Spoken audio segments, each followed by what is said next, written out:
Hello, friends. Welcome to Your Story, Your Glory. And today we have Michelle, the resilience expert, keynote speaker, creator of the art framework, transforming adversity into triumph, and the brand new winner of Last Story Standing Championship organized by National Speakers Association last week in Arizona.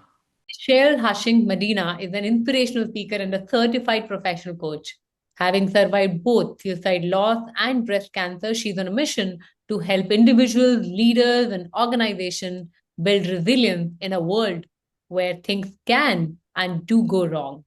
Let's hear from Michelle, her on stage and off stage experiences of life. Here we are.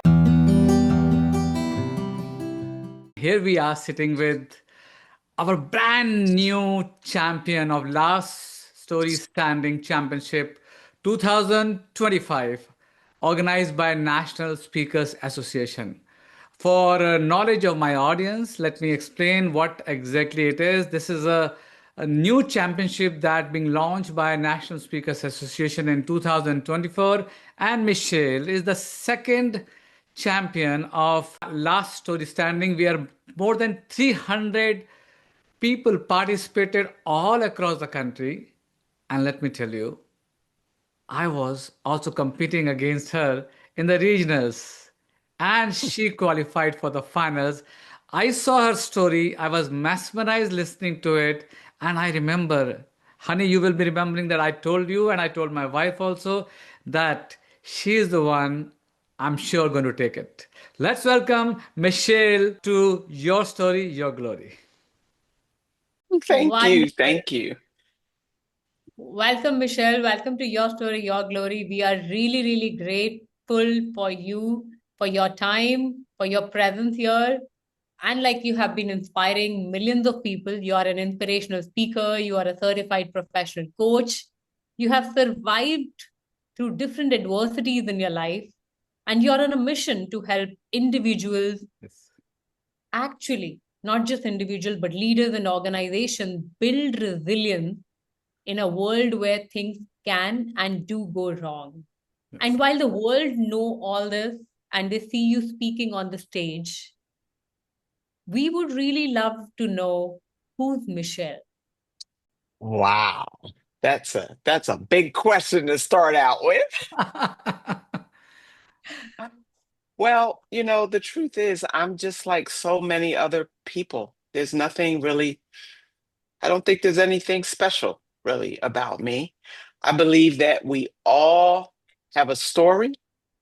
I believe that we all have shared experience as it relates to grief, as it relates to trauma, as it relates to uh, sadness and frustration. Like these emotions are quite universal. And so, in that respect, I don't really find myself special. I just feel like I don't know, I've been tested quite a bit.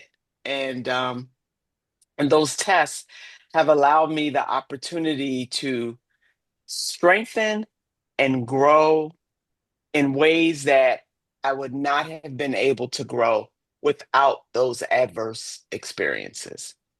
So, with the adverse experiences that you're sharing, and one of the beautiful experiences that you just had last week, would you like us to take actually not just Deepak, because Deepak has seen that moment. I have not seen that. I'm only imagining. And our audience is also going to imagine, visualize, and walk through that experience. If you want to share that moment where you heard your name announced as the last story standing champion, how did it feel like? What was running in your mind then? Well, I was clearly ecstatic. I was surprised because again, I just live with a sense of humility that I am not in control with what happens. All I can do is simply put out my best to do my best, but I'm not in control of the outcome. And I think also some of my previous experiences have allowed me to kind of grow that muscle. So I don't have high expectations. However, when I heard my name announced, I was very pleased. I was very happy. It is something very special, particularly to me as a new speaker, to be recognized by your peers, your professional peers, as having shared something that made a difference. In that moment, it was, a lot going on. There was lots of photographs and accolades, but I will tell you, it was after I stepped off that stage where I was most touched by the things that people said. That people said, oh, they had a sister or a family member that they had been estranged and they were going to reach out to them. People that shared that while all the stories were strong, someone said, your story made me feel something. And I think that's really what we all strive for as speakers, as coaches, as facilitators, because it's very difficult to create change without having people feel something first, because you have to feel something different to want to do something different. Awesome. I could easily relate when you were speaking on the stage and especially narrating that beautiful poem. It gave everyone goosebump. I'm sure our audience, when they will watch and hear you listen here and they have not seen your speech, they will definitely like to know more about a little bit more deeper into the story that you shared with us about your Sure. sister and how she has changed the whole perspective of life, not only for you, but also for many people when you shared that story that day. Sure. So my sister, her name is Pam. My sister was a couple years older than me. She was always larger than life. So she Wow. was someone that I always looked up to because she had just, what we like to say here is sometimes like people are just extra. She was extra. Always loved performing, always loved singing and dancing. And that certainly wasn't my talent. Like I could dance, but I wasn't a singer.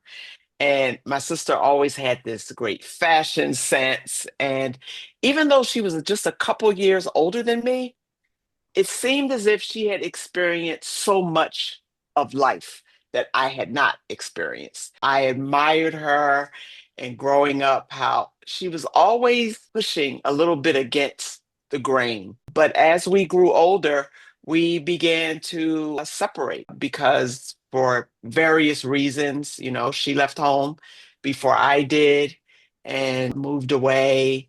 And then just over the years, that extra that she had kind of turned into something else. My sister became addicted to drugs. And although she lived a very normal life, she worked, family, but she always struggled on and off in her life with that. And, just over the years, people can tend to grow apart, not really intentionally. I loved my sister so very much, but over the years, she just became less and less a part of my life, even though I would reach out. So she wasn't there for a lot of my milestones, college graduation and weddings, and some of the more difficult times, breast cancer, losing my husband. But really, all that changed last year. My sister had suffered a very severe medical problem. I went to see her, and I will tell you, when I walked through the doors of that ICU, my heart really just sank. And I hadn't seen her in quite some time. And I think the manifestation of all that she was going through kind of resonated with me. Because oftentimes in distance, you can't know what you don't see. You can suspect. Yes, yes. Um, and in this case, the seeing, I just realized that I wasn't going to have a lot of time with my sister. And I just made use of those moments and that realizing that I didn't have to know the outcome to make something meaningful in those moments and what I could do for my sister by talking to her about all the wonderful things that I had admired about her, even though she was unconscious. They say that hearing is the last thing to go. Oh my God. And I knew that she could hear me. because I could look at the monitors and I could see See that. how the change in the, monitor as I was speaking to her. And so I just continued to speak to her. I continued to hold her hands, and I played music for her. I did all kinds of things, and also to advocate for her with the medical team there. And I just knew at the end of the day, I did all that I could do for my sister, and I knew that she appreciated it. This is so touching. Last Story Standing is literally a 5-minute story, so you don't have a lot of time Yeah. to share, and it's you can't give all the exposition and everything. But one of my sister's favorite songs was a song called Native New Yorker. It was like a disco tune from the probably like the 80s, and she would perform that song, so well. I've been living in New York for 4 years. Despite the popularity of that song, I never heard that song played in New York. When I returned back after my sister's death, I had to travel to Newport News, Virginia. And upon returning, within a day, I had gone out to a street festival here in New York, just hoping to lift my mood. And the song played. I could not believe it. It Wow. brought tears to my eyes because I knew that that was my sister telling me that she was okay. That's beautiful. I can relate to it because I am also very closely attached to my sister. I know how special are our sisters. Your story has truly touching, and I'm really looking forward to look at actual video of your stage presence with that video at that contest. Thank you so much for Yes, sharing your heart with us. yes, yes. And I do believe that sometimes we can be closer in spirit than we can be physically. Yes. And I think despite, the distance between my sister and I, and the distance that was created because of her challenges, I do believe that we are very much bonded in spirit. And when I was on that stage, I felt like that really was my sister's legacy for me to share her story in hopes of helping others. Thank you so much, Michelle, for sharing this such a powerful personal moment of your life with us. And as we are at this conversation and question that is not planned but coming into my mind at this point of time, whole world is running so fast. Somewhere we are leaving behind those important relationships, or we are taking those relationships of siblings for granted. What do you have to say on this? Yeah. I think that in general, not even just siblings, in general, our relationships with people is definitely it's being impacted by so many things. It's being impacted by technology. It's being impacted by politics. Yeah. It's being impacted by just distance. And I believe that connection is so important, Yeah. so important. And yes, there are lots of, sibling bonds that also can be broken, but I do believe that there's just a power in connecting. And if we can just reduce what's going on in us to open our hearts and open our minds, I don't really believe that there's anyone that you cannot connect with. And that may be sound altruistic and Pollyanna-ish, but I believe that some of the discourse that we have, just whether it's in this country or around the world, is because we're unable to open our hearts, to Yes. listen, and to see someone else's humanity. Because before there is a sibling relationship or a friendship or a work relationship or anything, we have to see someone's humanity. True. Yeah. I think that's the biggest connection. Absolutely. The Yes, humanity. Yeah. yes. But we live in a world where we have to so quickly assess and put people in boxes. And if you say this, then you're over here. or if you think like this, you're in this box. And the truth is, we are a plethora of emotions and thoughts and feelings and ideas. This idea that we have to quickly assess. And I think it really comes from fear. And I think if we can minimize the fear and open our hearts and just be open to people, How beautiful. um, that will go a long way. The message of fear and the message of faith over fear. I think that's very beautifully quoted by Michelle. Michelle, whatever I have read, known you so far, from reading about you, from the content that we have out there, I know that you have seen a lot of adversities and you have been stronger to get through those adversities. I personally loved the way you use the analogy of boxing ring and the two champs of adversity and resilience. I just loved it. I can only imagine what you would have gone through and how hard it would have been. And you said one line where you said that, but I could not get up until Yes. I did. Would you like to share what made you actually did it? What was the thing that helped you did it? I've experienced a lot of things, and in that particular video that's on my website, MichelleHutchingsMedina.com, I was speaking about like kind of that double blow, you know, Yeah. in boxing.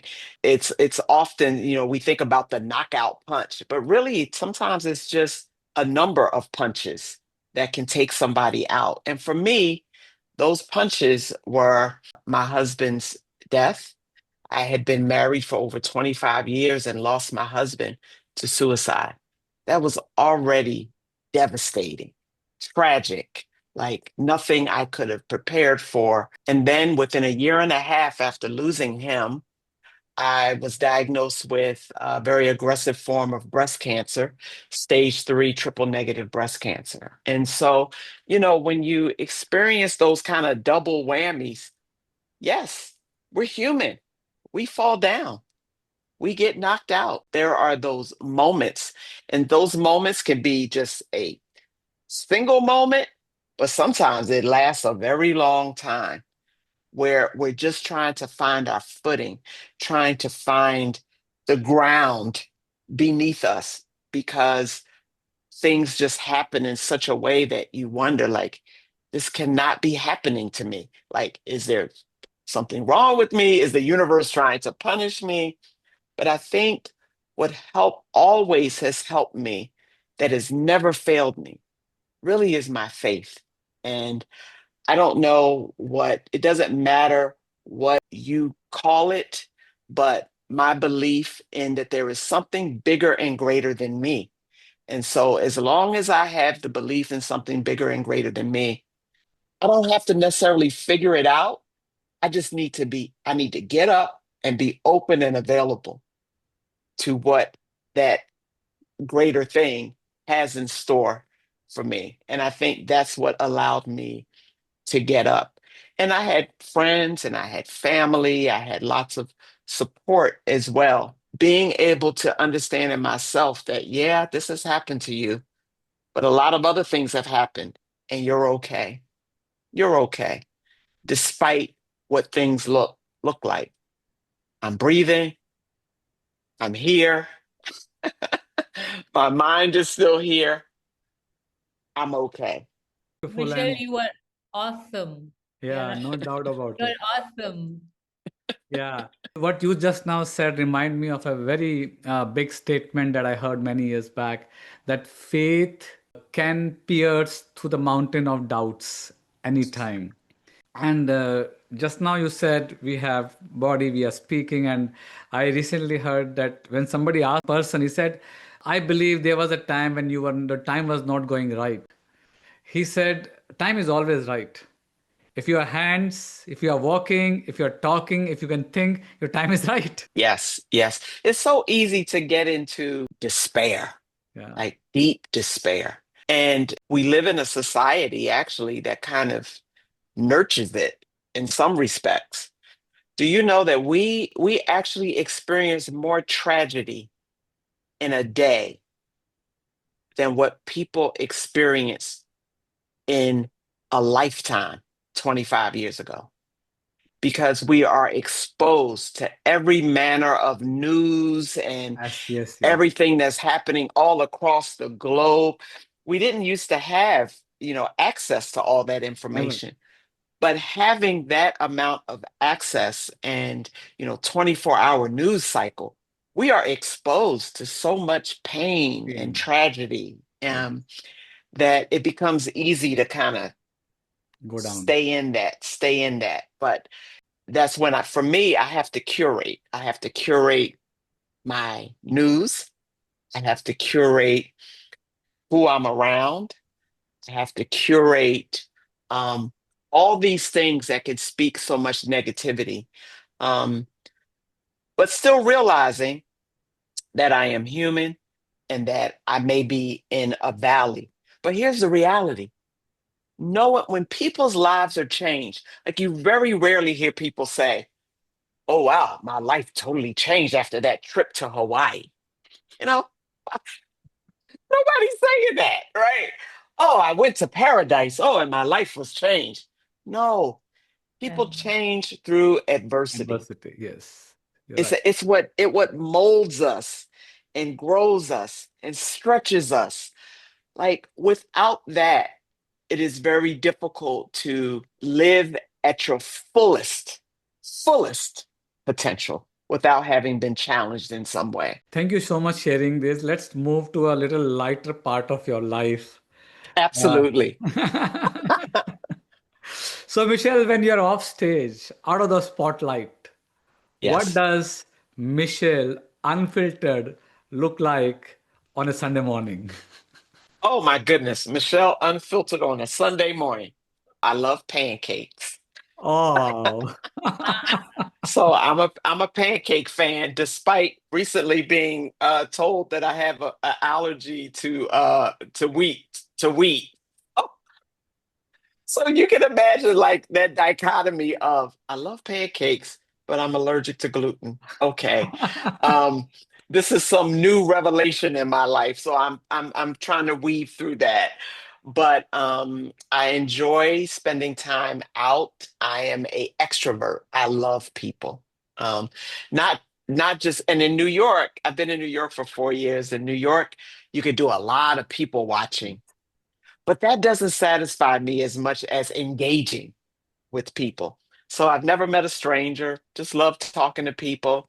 I enjoy my two cats. They become companions, really. I always had a cat in my adult life, but without a partner, these cats have kind of filled a bit of a void here. So I enjoy my cats, I enjoy my friends, and I have friends all over. So I travel to visit my friends and I also enjoy service. So I enjoy helping people. Have a wonderful relationship with a woman that I met when I came here, and our relationship came out of service. She had posted in the building that she needed help putting on her support stockings. She was in her 90s, and well, at that time she was in her 80s, and she was willing to pay someone. And I was working from home, and I thought, why should she have to pay somebody? I could go help her out, oh, sweet. a couple times a day. My relationship with this woman, she is now 93. Oh, We have the best time. And I really enjoy being of service to people. And I think that's also a way that allows me to connect with people and grow relationships that, this is a 93-year-old Jewish woman from New York. And here I am, 57-year-old African American woman. I'm not from here, but yet we have such a bond that is so great. So I spend a lot of time with her too. awesome. Thank you for sharing your unfiltered Sunday. Yes. That's beautiful. Michelle, while we know now that how you have grown stronger and how you spend your Sundays and how you love serving people and helping them, is there something beyond adversities, anything that is a part of your life which surprisingly shaped who you are and how you connect with people? Because we are hearing a lot of people in your life. And even when you're talking about this wonderful 93-year-old woman that you have established a beautiful connect with, what would you actually give the credit to, which surprisingly just happened to you beyond your work, beyond your adversities, that stays with you and that has actually shaped for who you are today? Sure. So I think about two things when you ask that question. At first, when you first asked, I was like, I don't know. When I think about it, there are actually two things: curiosity and communication, right? And these are two things that I would say when I was younger, they weren't necessarily nurtured, because a curious kid can be a pain, Yes. right? Yes.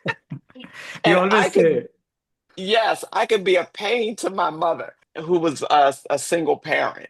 And so my curiosity, I was always interested in wanting to know things and communicating. Always. I've always loved to talk. And you see, I'm doing this thing with my hand. When I was young, my mother they used to call me motor mouth because I would talk all the time.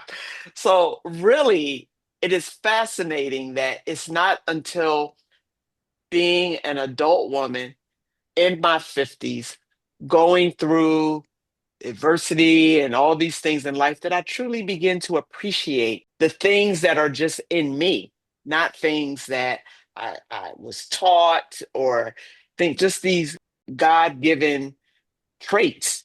And so I would say curiosity and communication. Beautiful. Isn't that a very powerful takeaway, Deepak? That Yes, yes, yes, simple yes. things like what we see in the kids, and when you said curious, and curious kids are really painful.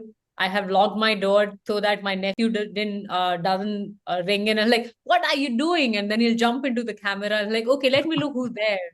So Yes, I know yes. how curious they can be.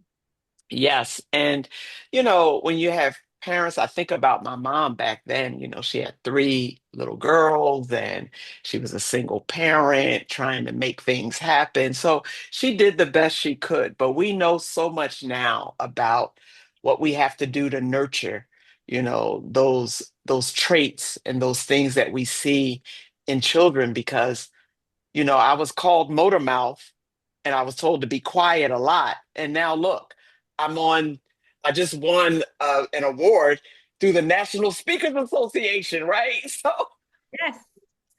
So it's like I'm And the doing world is exactly what I was and supposed to be doing. yes. Yeah, And the absolutely. world is eagerly looking forward to listen to you more. And we Yes, love yes, hearing you. So Yes, yes. Michelle, absolutely. Michelle, I know Honey is waiting for some exciting part of this podcast, but before we move to that part, I think a lot of National Speakers Association people will be listening to your speech when who are not there and I'm sure they will get inspired, and there will be a lot of people who will be participating in this last story standing competition in coming time. What kind of one learning or one nugget that you would like to share with our people, where you say, okay, if you are going for this, that should be the reason to go for this, because a lot of people hesitate to participate also. Yes, yes. Do it. That's what I would say. Do it. Because everyone has a story. Yes. And you don't know how your story, you may think that, oh, this is not important, or no one's going to care. You don't know how your story will impact someone, how it could change someone. So I would say do it.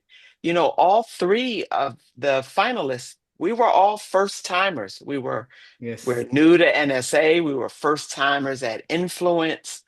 And it was amazing that we all shared stories about our families. Beautiful. But we all have a story. So I would encourage people to do it and to bring their authenticity, to bring their vulnerability to the stage.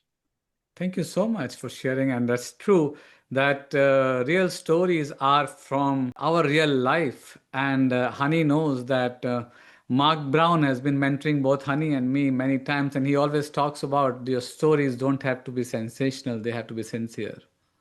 yes. Yes, yes, I love that. That's a good one.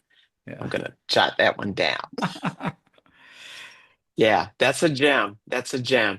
They don't have to be sensational. They just have to be sincere. Sincere. Yes. And I think that just loops back to what we talked about earlier about humanity, right? Yes. Connecting to people on a deeper level, connecting to those universal feelings and emotions, the things that are part of all of us, no matter where we are or who we are. I think those are the things that resonate with people. Yes, Thank you. true. Now, to bring in some fun, we are going to Yeah. have a rapid fire. And in the rapid fire, we are going to ask you questions like really quickly, and you get 30 seconds to answer it. So, first Oh thing that comes, no, rapid fire. yeah. So, the first thing that comes to your head, you would share it as your answer, and then we move to the next one, right? Okay, so don't think too long. Yes. Yeah. Think Don't think. long, think wrong. Yes. So we have to think quick and be active at it. And Deepak and I will be alternating with the question. So are you ready for it? Yes, let's go. I love the way you set it up. So let's get it rolling. One storyteller you really admire. Oprah, Wow. One word your friends would use to describe your presence on stage. big, Speaking barefoot or in heels. barefoot for sure. One food you can eat for 1 month. Fish, Wow. What's your go-to hype song before you are going on the stage? under pressure. Ah, First thing you would do if your mic get dead middle of your speech. Keep speaking. what's more intense, a New York rush hour or live audience for your punchline? Live audience for the punchline. Top with. If your life were a rom-com or a thriller, what would the title be? Oh, Deepak, that's a good one. I would love for it to be a rom-com because it would be Michelle is still looking for love. I am Ah. widowed and wanting. That's what it would be called. Widowed and wanting. Yes. Wow. You phrased it really hilariously. And if I may have to ask, boxing or cricket, what would you choose? Boxing.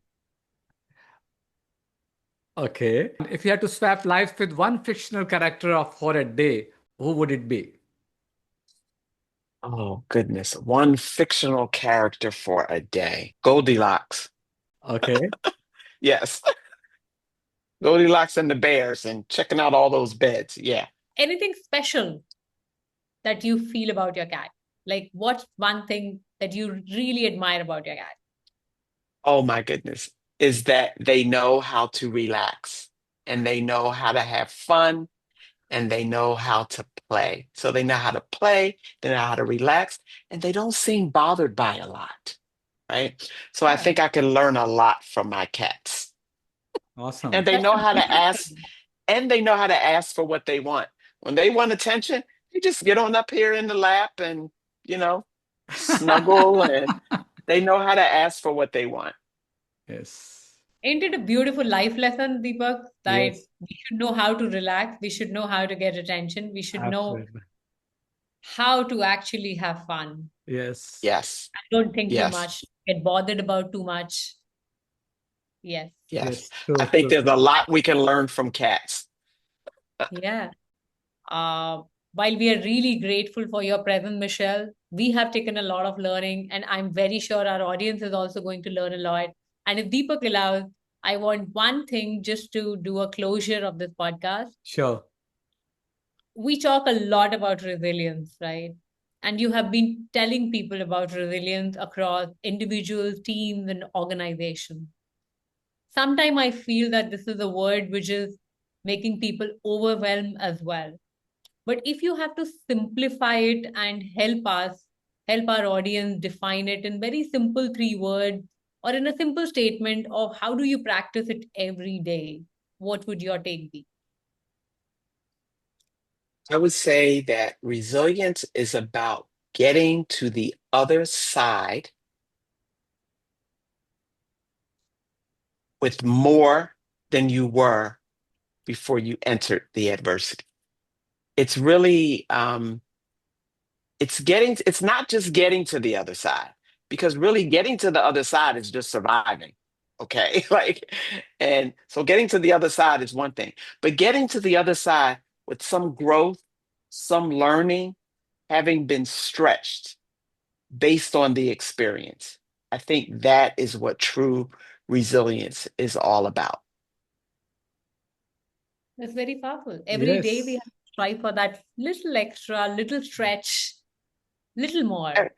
Every day, a little, some even the little things that irritate you are an opportunity to practice being resilient. That so many things are going to happen, so many things that are out of your control. So being able to handle the little things, it's kind of we exercise the muscle so Yes. that we can handle the big things. So I try for myself, I try not to get too irritated, too impatient, too, you know, because it's easy for all these little irritants, all these things that don't go our way, because we're used to being in control of so many things, right? So I actually relish in those opportunities where I'm not in control of something and that I have to just take it down a notch and say, what is there for me to learn here? And there's always something for me to learn, always. I would like to know what would be the website people can visit so they can connect with you for more speaking engagements and to know more about you. Absolutely. My website is my name, MichelleHutchingsMedina.com. And it's all run together. It's a lot of name. Thank you so much, Michelle. And I think both Yeah. Honey and me are humbled that we were able to have this conversation with you and know about your life and also learn from your life. I'm glad that I walked up to you and invited you to our podcast. I am so happy as well. And I hope we will continue to Absolutely. speak and just stay in connection, because that's what life is all about. Thank you so Yes. much. With this Yes. curious connection, thank you so much, Michelle. We really loved Thank meeting you. you. And friends, Thank you, honey.